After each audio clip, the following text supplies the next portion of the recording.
welcome to my talk. I'm Ange Albertini, currently working at Google, and I will talk about exploiting identical prefix hash collisions. This is not a crypto talk.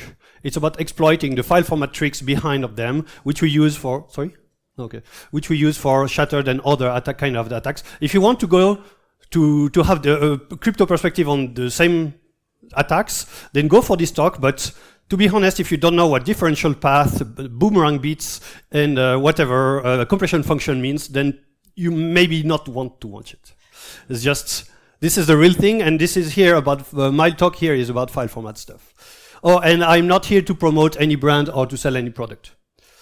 So, in advance, nothing groundbreaking, no new vulnerability, nothing like this, just a look behind the scenes of the research file format-wise. But on the other hand, there are very few talks on this topic, so I wanted to give a good idea of what it's like an overall invitation to the domain, and there are very few talks on this.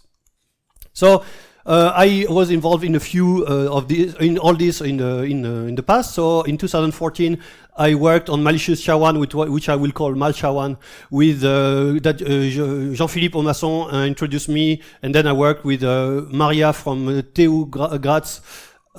Then I worked on the shattered attack, so the actual first SHA-1 collision, and more recently on one issue of PoC or GTFO, where we also played with hash collisions. And in all cases, we work with modified SHA-1, and MD5. And the modified SHA-1 was not reduced round, it was just some constant were changed to different constants to produce collisions, but it was not that weakened. But it was in any way very different from the collision perspective, which we will see later. So 3 projects and 3 different hashes, but a bit the same state of mind and skill set.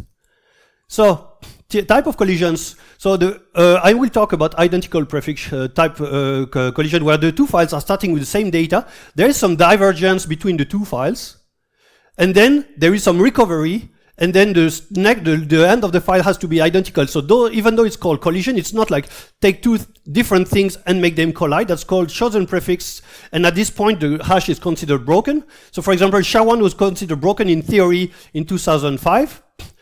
So identical prefix hash collision could be seen as a divergence and reparation, fixing, rather than total collision from 2 different points. And then there is second pre-image attack, where you find data to match another data's hash, and find data to match a hash, and these 2 don't exist in practice. So usually, the first that comes in the history of a hash is identical prefix collision. It's the weakest, and it's usually overlooked because it's not really considered that broken. And chosen prefix is the one that at that point where you can craft a bad certificate and a good certificate, and at this point the hash is really considered broken in practice. But my goal is that, because identical prefix is usually overlooked, to make it having more impact, and maybe explore the possibilities that it's actually not that weak as an attack. And I will also mention hash collisions as IPC because of identical prefix collision in the rest of the talk. So, for academics, that's how they present hash collisions, and they just show big blocks of hexadecimal, and there is there's no impact, so you can hardly convince a Linus Torvald to move away from a hash with this kind of text.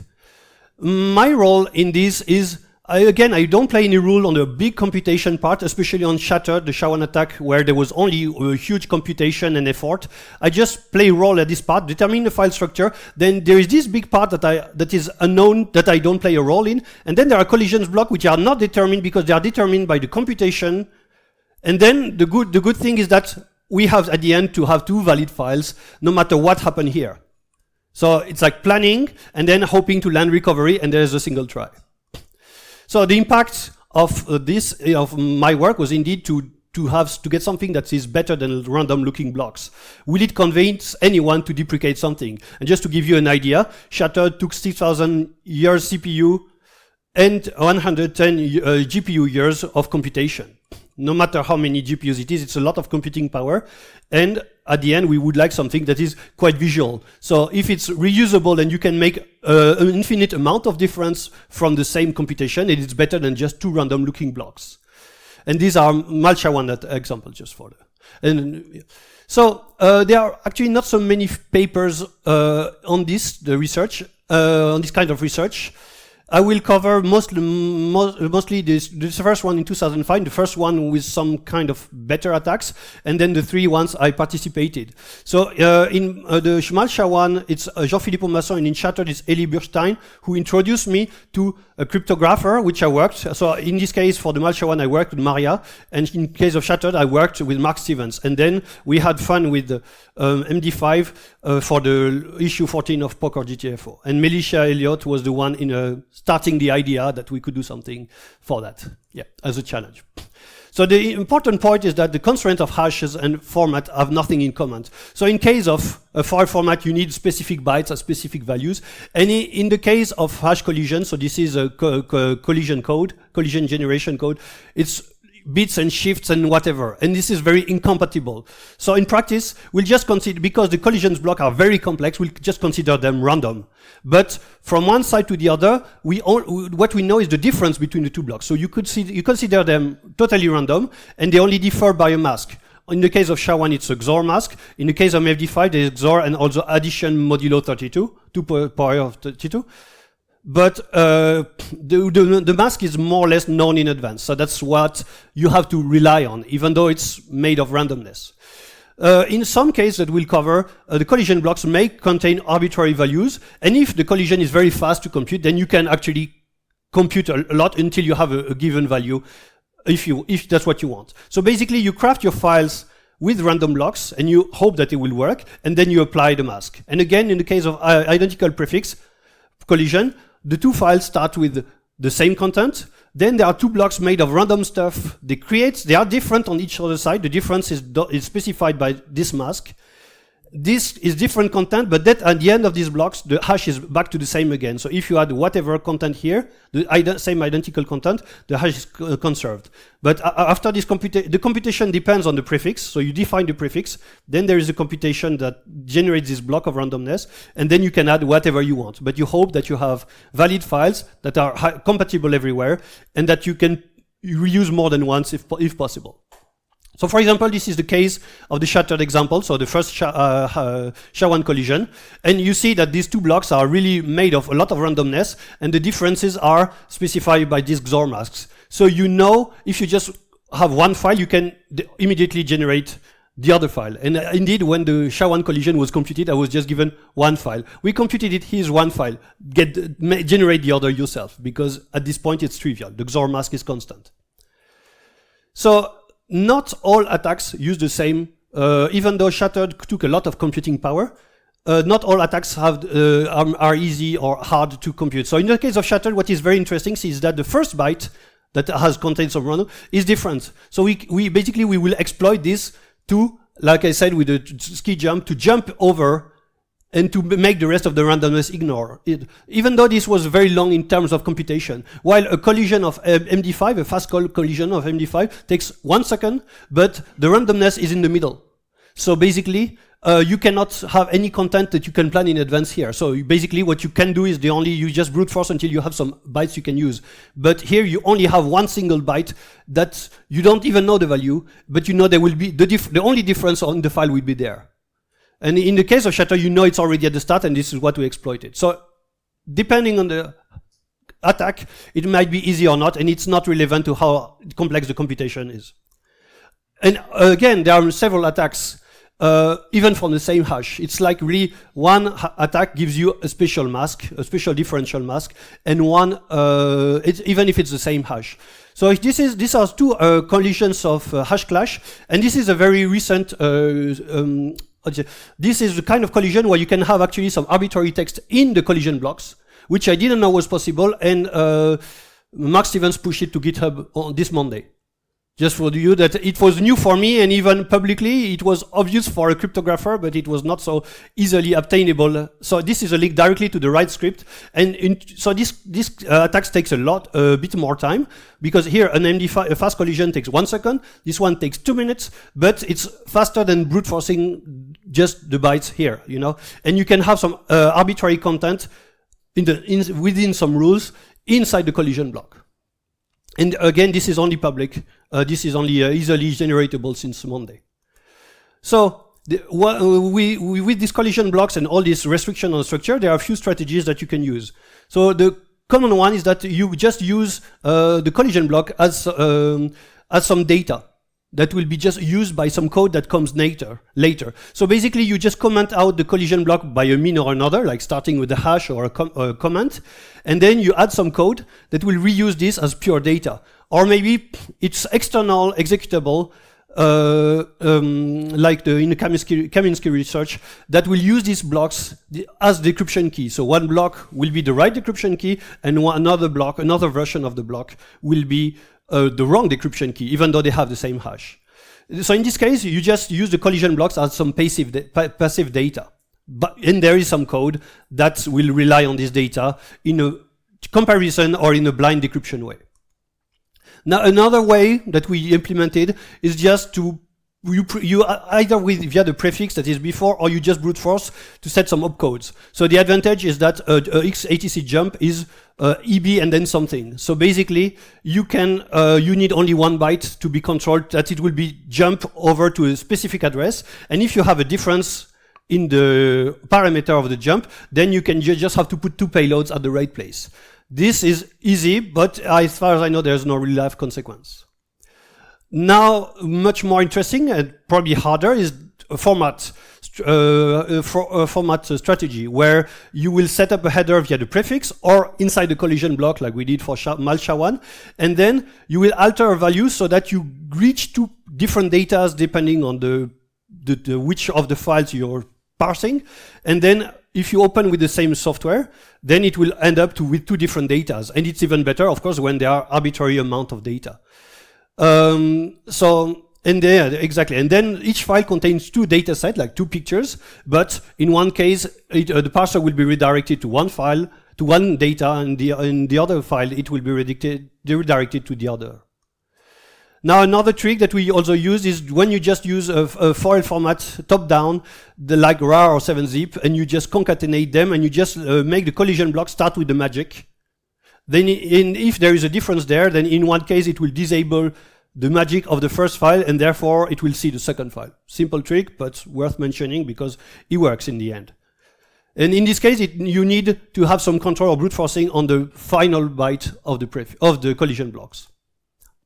So the goal of all this is to find a way to get 2 meaningful files despite the randomness. So the strategy is that you write your prefix, then you put some totally random stuff, then you apply the block, the mask to get the other file, and you just hope that they both work reliably, they just show differences, and they don't fail any parsers. And of course, the more compatibility, the better. So then, which formats? Well, for more impact, you prefer to have something universally used, preferably multi-platform, so there are not so many file formats. And of course, by end users, not an obscure, totally useless file format if possible. An option, preferably something with crypto, but certificates and crypto format are usually pretty restrictive, so it's not easy, or as far as I know, not possible yet with identical prefix collision. And again, then you want really as few parsers as possible, because if you have one file format, you have to test on all, I don't know, JSON parsers, then it's nightmare. And if you have just a single parser, it makes your whole Q&A much easier. And of course, you might prefer something very visual so that the public understands rather than, oh, this is the Autodex 3D file format, something like this, you know. Now you can pawn your favorite 3D artist. Yeah. And the challenge are, of course, validity, so the specs, and again the specs, but also the compatibility with the actual file format, so exploring all the corner cases. You want them not only to look, but also to load normally, and of course, you want to make sure that they will be reusable with set the limits of which files will work and which file will not, so you explore all the code path, and all the header values. So you have to say, could it be a 0, could it be an FF, could it be whatever, just to make sure. And also, I really looked at the source to see, I am sure that in all cases the parser will be okay. So it's exploitation, but the other way around. You don't want to break the execution. You want to make sure that in all cases with unknown data, the execution will go fine. So it's kind of reverse exploitation. You abuse the specs and the file format to make sure that it will work in all cases. You want the user to think it's just a normal file. So the paper in 2005 was the first one with if-then-else exploits. So they explored PostScript, PDF, TIFF, and Word 97. So this is the kind of macro that checks the content of the value of the block and then behaves differently depending on the values. So all of these, the examples in this paper are if-then-else. So again, not header or not file format tricks. But still, there's already PDF, so why not using that one? That was the start of the research for, in our case, for Shattered. And so there's no widespread scripting language in PDF. There is only JavaScript and form calc, but they only exist in Adobe Reader. So basically, there are 6 families of PDF readers. So basically, if you want full compatibility, you cannot use them. Then there is only one obscure way to put some actual computation testing. It's when you can calculate a color space with a PostScript mathematical function. So basically, you set a color space, and the lookup buffer will point to the collision block, and then you say you say to print something with a graphical state, and this graphical state points to a function that here contains some multiplication, some mathematical operation in PostScript to say, give me black or give me white. And then you have two image that will display something. The problem is, again, compatibility is not good. It works perfectly in Adobe Reader, but in other readers it just doesn't work. And on top of that, you cannot overlap. If you overlap some text, so you can change some stuff, but you cannot overlap a value with another, because in this case you have 2 texts overlapping. So it's quite restrictive. So it works, but only one reader and a lot of limitations. So for Malsha1, actually it was very restrictive. There was no prefix. So it's like directly start with randomness, and you can brute force because it didn't take so long to compute, but we couldn't put whatever value we wanted in the start. So first of all, we did a shell script if then else. So you have the collision block, and then you have a comparison, and just to say good or bad. We also did a concatenation, so rar and 7-zip, master boot record, and a JPEG that we'll show later, and also all are in the same file. So the problem in Malsha1 is that we cannot control 4 bytes in a row, so you cannot put a magic like most magic number, like I don't know, Coffee Babe or whatever, you know, doc file. So Windows executable looks like a good candidate, because at the start of the Windows executable you only have a magic of 2, and then the only meaningful value is this. The problem is that if you will have totally random values, I checked that I created a Windows executable of 150 megabytes, and that was the maximum value that would run. So if you think that this byte could be just any value, it doesn't work. So now, because I will talk a lot about JPEG, just a primer on JPEG from the file structure. So it starts with a very short magic, FFD8, so only 2 bytes. And then there is a structures made, they are called segments, and each of them start with FF something, and FF not 0. Because FF0 is special. So it's always FF and not something 0. And actually it's a recovery mechanism. If you install some complete garbage, then the parser will maybe corrupt the image, but it will just look for the next FF and not 0 to say, now what structure do I have? So it's a very tolerant mechanism. And also the length are on 2 bytes, and they are big endians. So they are very easy. If you put a 0, 1 something, it will never too small, so you cannot learn back on the collision block, and you will not, like I will show, end up with a 4 gigabyte file, because you know that there's only 1 byte that will give you a range of difference of 255 on maximum. So the strategy was to declare a comment and to have the end of the length, so again 2 bytes and big endian, starting a comment that will be variable length. And in this case, you will either, there is another comment declaration, and the comment declaration will skip the first image, which will land to the second image, or in the other case, this length is actually longer, and in this case, you put another image data right at the first place. And again, with 01x6, you know you will not jump back in the blocks, because collision blocks are 64 or 128 bytes, depends, but never very big. And again, they will not be huge either. So in practice, that gives you that, FFD8, and then, okay, the same thing with actual structures. And what we did is that, again, this is the start of the file. So really, there is a lot of garbage. So what we enforce is like an FF and a D8 to put a magic signature. Then these chunks, FF E5 and E6, are not very standard, but it's fine. because in the end, they are ignored, and the parser still looks for a length. And in this case, you can again, we don't control where everything like where the difference will be. So basically, this will create two command blocks, two ignore blocks. They are not officially the comment ones, but it works because the parser still ignores them, and then it will jump further. So even though there are very little control of the whole overall data, this is enough to say this is a JPEG and jump further at different landing points. We can even do them all together in the same file for more usability. Just the thing, we cannot combine JPEG and masterboard record because FFD8 is an invalid x86 opcode.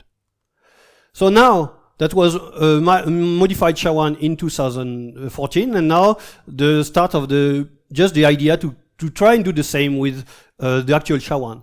And the attack behind the shattered attack, the theory was already published in 2013 by Mark Stevens. And basically, the idea was you need an attack, you need the computing power and to put it in practice, and you also need a plan on the file structure because you have only one try, right? So again, I only worked on researching the file trick, so that was in 2015. And then once the attack was computed and there was actually an actual collision, craft the files and make sure they work.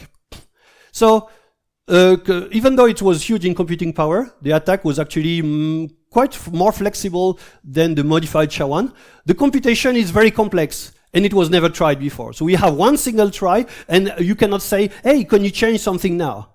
So we didn't have this freedom at all. And again, one single try.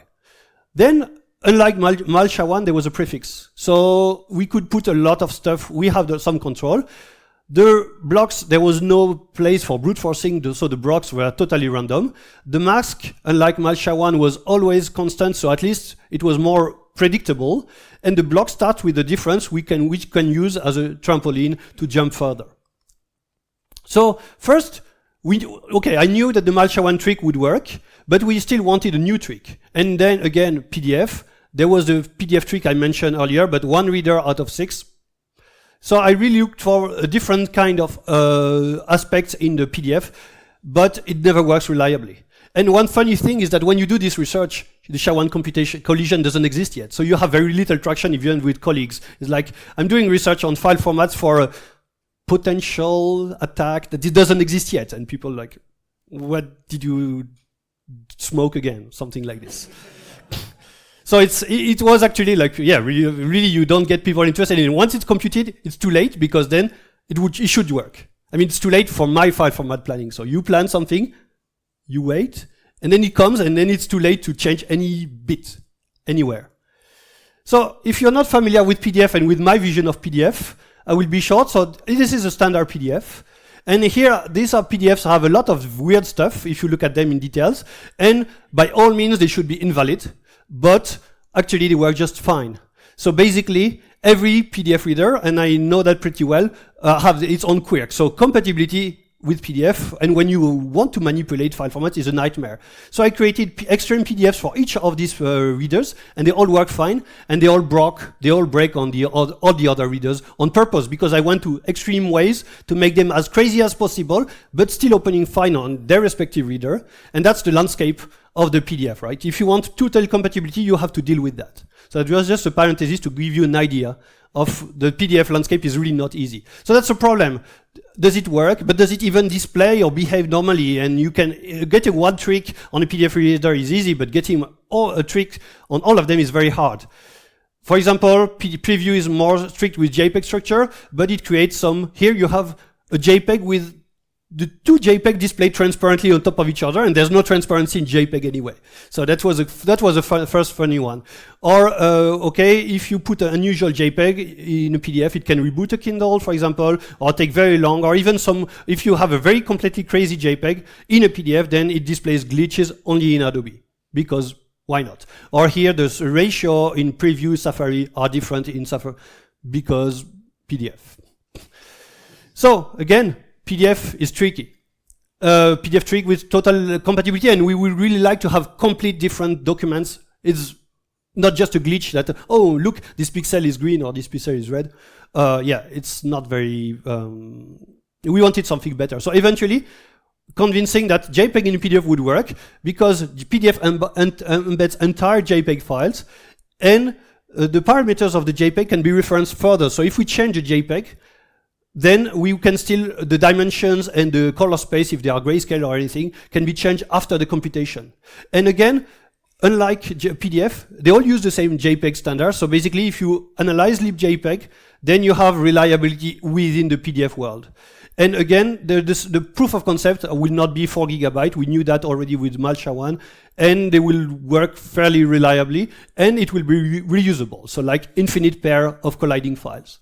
So of course, then I already did some research on the JPEG part. So I wanted to see, because we wanted not to just have 2 pictures, but because it's PDF, we wanted to have something that looks like fake documents. And you need a higher resolution. And we saw that there are some limitations that I wanted to overcome. And especially the first image has to be jumped over. And a jump, so the jump can only be 64K. So that is a lot of limitation. So for example, this is the example I used for MALSHA1. It's already quite low in quality, and it's already near the limit of the length of a comment. So at this stage, image size is limited to 64 kilobyte.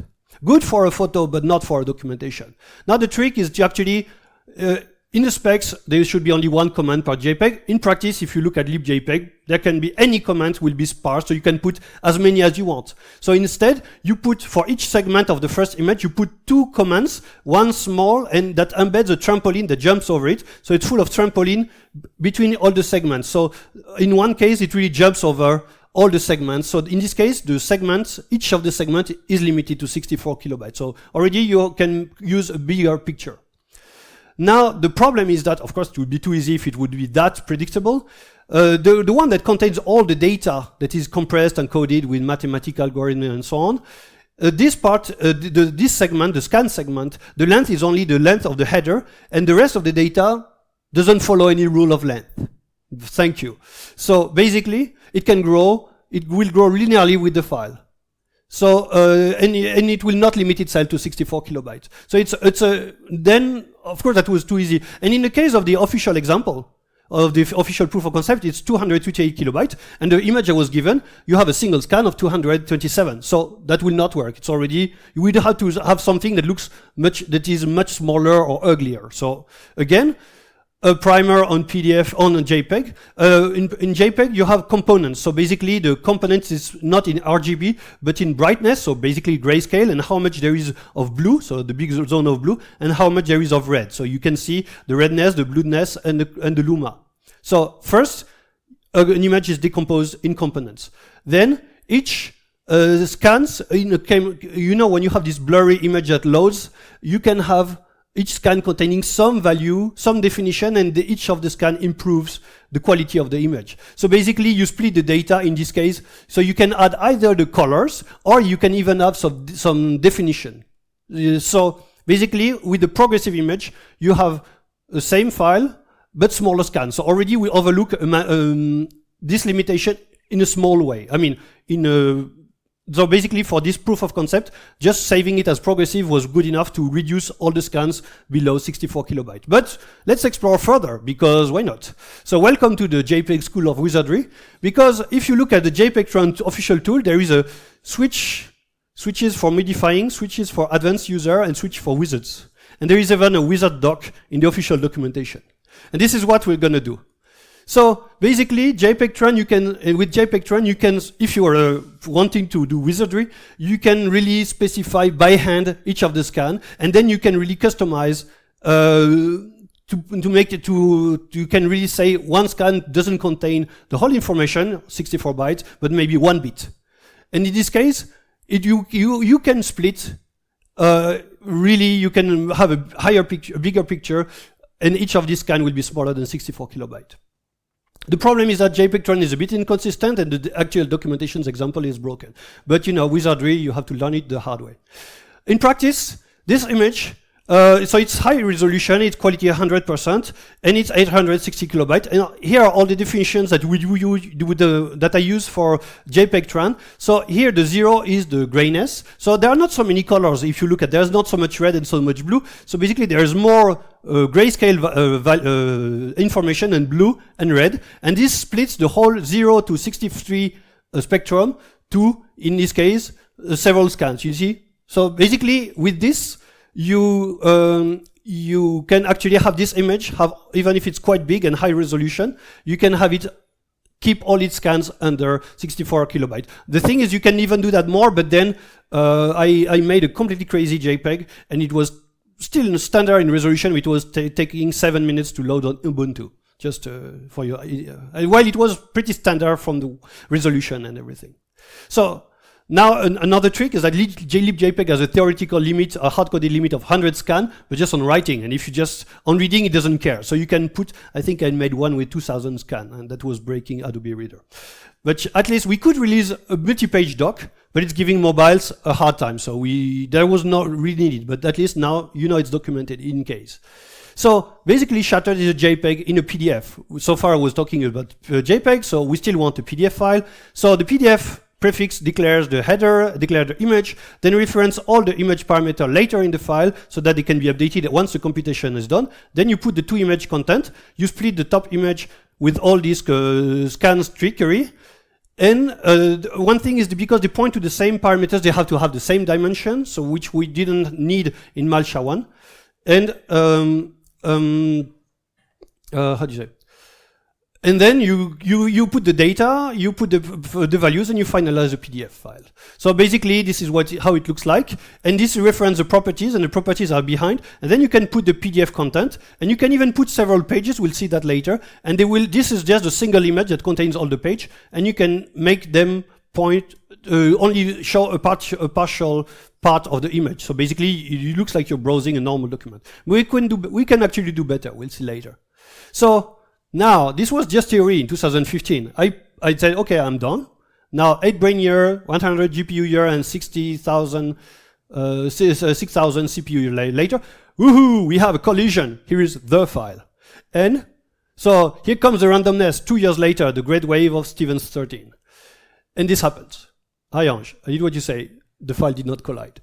And I can tell you, I totally lost my shit. I was not breathing anymore, but what happened? And there was a lot of, first, the readers have been updated. There was some corner case I still didn't explore. I lost a few years of my life that day, but anyway, after we celebrated and so on. But lesson learned, keeping notes, especially, I didn't know there would be 2 years of, almost 1.5 years of separation between the two. So keep notes, and proof of concept helps, but also a diary, and sometimes even a log of command lines, because when you're under pressure, that's what you compute that for is on you, then it really helps. Every little things help. And again, some bugs have been fixed in the meantime, so the landscape has evolved a bit. And that was a lot of pressure. But at the end, Shattered is real, and there was no zero bug reported, so the PDF were really compatible with everything. And we got the best Crypto17 paper award, Pony of the crypto attack, and nominated for Peters Award, so academic, InfoSec, and antivirus community. If you want details, this is what the actual proof of concept look like. And I will just add some details. There is a hidden death, there is a very, SHA-1 is dead inside, but there is also this buffer that doesn't look like it has any point, and it was for production purposes. Basically it was to randomize every computation, so that we would, the computation could say it would not work on the same file. So that was a kind of anti-collision mechanism for randomization of the process. So you could explain the rest, but that one was for production purposes of the computation. So the impact of SHA-1 is not collision resistant. The CV was updated, and it broke as subversion in practice. But subversion was using SHA-1 for deduplication. Do I know this file already? Oh, same SHA-1, okay. Hey, wait. Is it the same file? And it was checking MD5 for integrity, and then it was breaking. It broke instantly subversion. There was also another practice with BitTorrent, because BitTorrent used SHA-1 to do the checksum out of chunks. So Internet does its thing. Within 5 hours, there was a generator that was available. Someone did the HTML version of that, and a CTF championship did there was a flag, and a big Bitcoin bounty claimed for that. So Internet, as usual. There was some very enthusiastic feedback, but we can do more. It's not just about full page picture. It's about it's actually a totally standard PDF with a weird JPEG inside. Any PDF element can be part of the JPEG. And well, so I'm running out of time, so we'll skip on the demos. We'll go faster. Basically, it could be a multi-page document, as we saw, or a totally standard documentation with only a few elements replaced. And here is the official Shattered document. And it's, it's totally the official paper. But what I did is just I replaced two elements of the text. So, oh, I lost. Someone played a trick on me. Yeah, okay, it's back. So basically I replaced my name here, the reference to my name, with another one. So here you can see that my name was replaced. And the only picture that is in the document was also replaced with another one. So basically it's a totally normal document, but here there is a use of the picture. And I'm just using clipping to only show this part. And then again, I'm reusing this picture again to change another part of the document. So 99% of the document is totally standard. And it's just a few elements have been pointed to that bipolar JPEG, that colliding JPEG. So what's JPEG? JPEG is not strictly an image format. It's a lossy data storage, if you think about it, specialized for photo. And PDF takes it a bit too literally. So 3 out of 6 readers accept JPEG store data for anything else, such as page content. So this is the code in the page content to generate it. The browsers don't do that, but all the other readers do, the standard reader. So the problem is that JPEG is in theory lossless. So if you do 100% and grayscale, you don't have component mixing anymore. And because JPEG is using blocks of 8 by 8, if you duplicate the data 8 times, then JPEG becomes lossless. So you can reuse it, and you can say encode this data as JPEG, use it as page content, use the SHA-1 prefix, and now you have SHA-1 collisions working with something else. So no time to go through the demo, but anyway, it's fully vector text, and it's actually SHA-1 colliding with a totally different vector drawing that I did.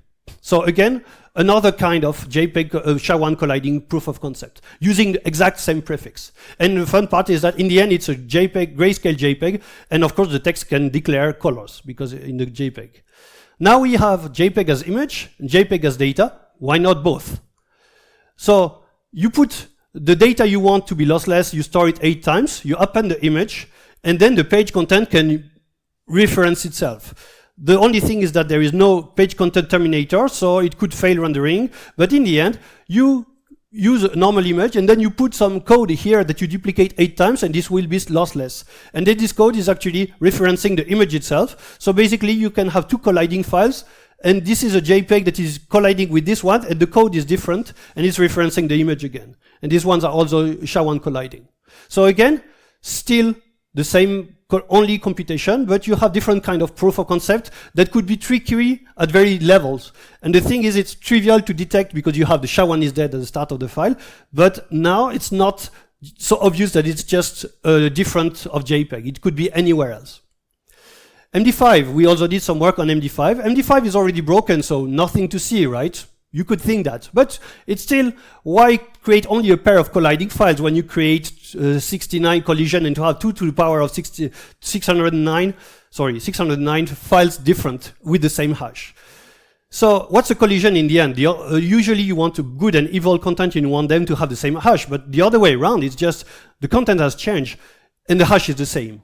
So basically a hash quine is a file that shows its own hash. So it's a mental trick because usually people think the other way. It's like, how do you know the hash in advance? And here it's the other way around. We actually use some collision so that you can switch the display of the hash to adjust the rendered value to the actual file's hash. So a fake hash quine is just a script that computes, that was basically faking it and often comes with obfuscation. If you use a format hash quine, then basically a collision is like either take this file or take the next one. So basically if you add X collisions, you can have X+1 version of the same element. And then you change the content so that the right element you wanted to display is rendered. Data hash quine is you actually have 2 alternate contents of the same thing. So basically you can use this as 1 bit of data. So then you can put some code that will parse it and display. It's more efficient, but it requires some code to be executed. So in practice, I really want to show those. So this is, so this shows the actual hash of the file. And this one is even better, I think. So it's the hash is 8895. So this is a file that shows its own hash in a very nice way, I think. So we did, Greg did it for PostScript. That was the first hash quine ever. And then SPQ did it for GIF. And Mako did it for PDF as image and PDF as text. So MD5 sum and PDF to text give the same result. That's pretty nice. And Rodcam did that with GIF and also with TIFF. And that was an example. This TIFF is 4 GB because one pointer will be huge. So, you know, sometimes it's good that it's also good to make practical proof of concept rather than 4 GB. But here it's not possible. And Poker GTFO is an issue that contains articles about hash quine, but it's also a hash quine itself. So it's LaTeX generated. It's showing its own hash on the front. It's also an SROM polyglot. So the same file is a PDF and an SROM, which is also showing its own hash. But this is a format hash quine and this is a data hash quine. So at this point we are at 609 collision. And the last one is because there is an alternate version of the cover in the file and you can swap them and still have the same hash. So that's why we put 609 collisions. So now you know a cryptographic hash is really broken when we were really playful with MD5. And you think security relied in the past on this, you know. In the end, we computed almost 10,000 collisions for fun. So it's broken, officially broken now. So thanks Mark Stevens for the toys. Other formats, just quickly, certificates, it's difficult to exploit as far as I know. Prove me wrong, please, you'll be famous, I would say. PNG, the strength, the signature is very long. The chunk types is coming after the length, so you cannot really, you would have some brute forcing or something. The length are on 4 bytes and they are little endian, so they can be huge. And there are CRCs at the end of each chunk. It's easy to make chunks that will be ignored if you just start with an uppercase. And the CRC is usually ignored, but you could easily end up with a with a huge colliding PNG. So that's why we didn't go that way. And again, it's not a hash and one trick forever. It's not a hash, but an attack for a hash that gives you constraints. And these constraints may be compatible or not with the file format. So the same attack can be used with various file formats, or a file format, as we saw, could be used for several attacks even in the future. Which I did. The mal SHA-1 was reused later on the actual SHA-1. So real examples. The trick of mal SHA-1 was then used on SHA-1, then when we use it for making a hash quine on MD5. Or when I published the PDF, the actual shattered prefix, then it was reused for HTML, so another file format. So basically, if you do a simple format trick with an already collided computed hash, then this could be used for SHA-2, for example. This could help already. And if you find something with certificates, that might break a lot more even in the future. So from a perspective, all this is just a bag of tricks, and crypto doesn't care about proof of concept because it was broken in theory in 2005. But on the other hand, attacks rely on proof of concept, and these are the attacks who convince people to deprecate, and you don't get pwned by the papers, but by their PoCs. So again, a new format trick could benefit the existing hashes or a future attack on a given hash. And again, shattered generate an infinity of colliding documents, and it broke subversion in practice. I think that helped to convince people to deprecate SHA-1, because maybe there was already some existing attacks like this in the wild, who knows. So we still have a few tricks up our sleeves. Conclusion is hash collision exploitation is a very niche domain, but it's so weird. You have to talk with a cryptographer, and you have it's very unusual, but the rewards are also pretty funny. And again, researching a file format manipulation could benefit a future cryptographic attack. So, and maybe those are already used in the wild, right? Just for your information, when I was asked for mal SHA-1, I saw no solution. I gave up for a while, but then I was challenged for something that made me improve on JPEG, and even eventually with that knowledge I succeeded for mal SHA-1, and that knowledge was the starting point for Shattered. And so don't give up. I gave up, but I kept that fidget spinning in my head, like learning more, side quests in RPG, that could help you.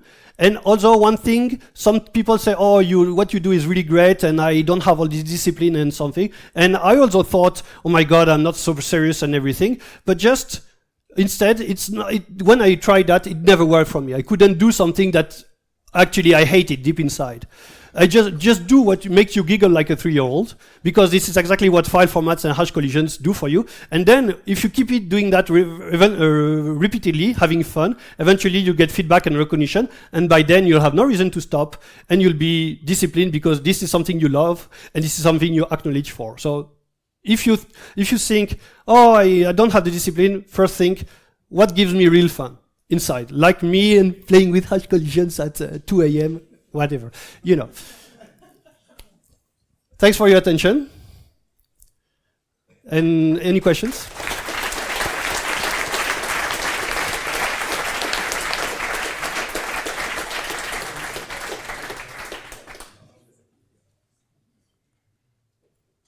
In the meantime, so this totally standard file, but this is actually an image. And in the end, the only picture, I replace it with the commit, the commit strip comics. And then, slow. Will you crash? Will you crash on me? No, it should work. Hey. Ah, yeah. So this file is vector. And this is also SHA-1 colliding with the other one. It's all vector, so there's no JPEG image here. I mean, there's a JPEG image that gives the data to render the content of the page.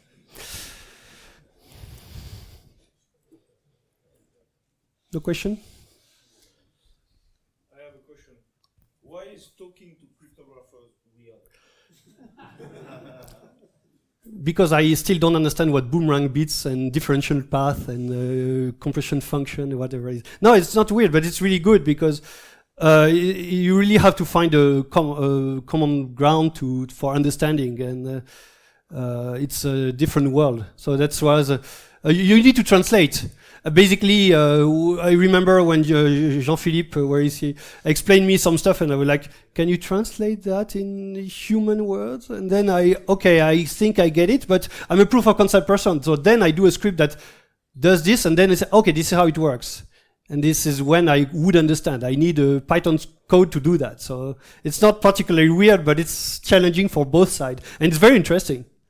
And I'm very proud that both Maria and Mark sometimes suggested stuff from the PDF specs. Like, whoa, I made a cryptographer look at the PDF specs. Poor them. But on the other hand, it's sweet revenge. Just kidding.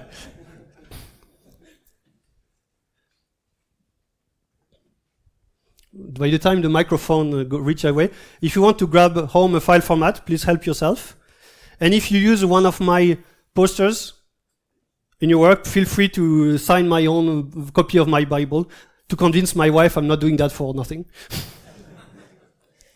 Well, so kind of reverse autograph.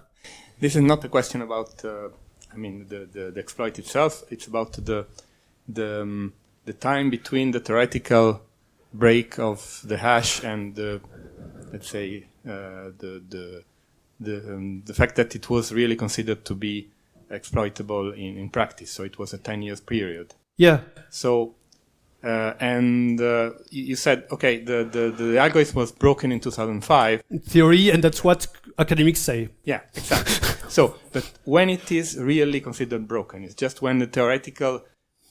I don't know, it's a crypto question. 2005, but why? Okay, that's... I don't know. For me, it's broken when I have colliding files on my disk. Yeah, so, right. But that was the question. Is yeah. About when it is really broken? When you can prove that the randomness is not is less than what is the theoretical one. When you find that the computational time is practical and you can exploit it, yeah. or when you really find a collision. Yeah, exactly. It's three different vision of the same thing, right? So when it's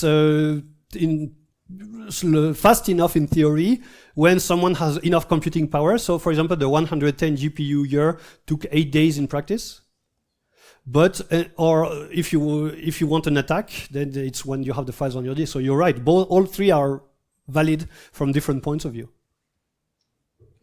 So we are already late, so we'll take one last question. And on the other side, if you're designing a format, or I don't know, like if you're collaborating with the team at Google that is making the WebP format, what would be the good practice to protect against such attacks? Yeah, I don't have a quick answer for that, but definitely this is something I should write. So definitely, I never thought in detail about this, like what would be the perfect rule, but definitely even something like PNG has CRCs, but most of the time they are ignored. No, also enforcing the specs, putting some specs. I mean, a lot of stuff. The JPEG I put were not valid because the specification says that it should start with the actual header, and me, I started with something different. But in practice, in libjpeg, the code of libjpeg doesn't care. So again, the specs are not even relevant here. I looked at the actual code, and then I tested on all devices, iOS, Android, and everything, just to make sure. So there's no quick answer for that, and second, is it even relevant in the future because it's never enforced. Funny state of mind is once we had computed the collision, I was like, how lucky we are that the SHA-1 gives the result of all the platforms for the same content. And it's right from a mathematical and crypto perspective, but from a file format, it's absolutely not right. So I remember thinking, wow, they're fucking lucky cryptographers. But they are doing things right because specs test vectors, and if your SHA-1 implementation deviates in one bit, then you're wrong. Ooh, feels like German, but in the end it works. Thanks a lot.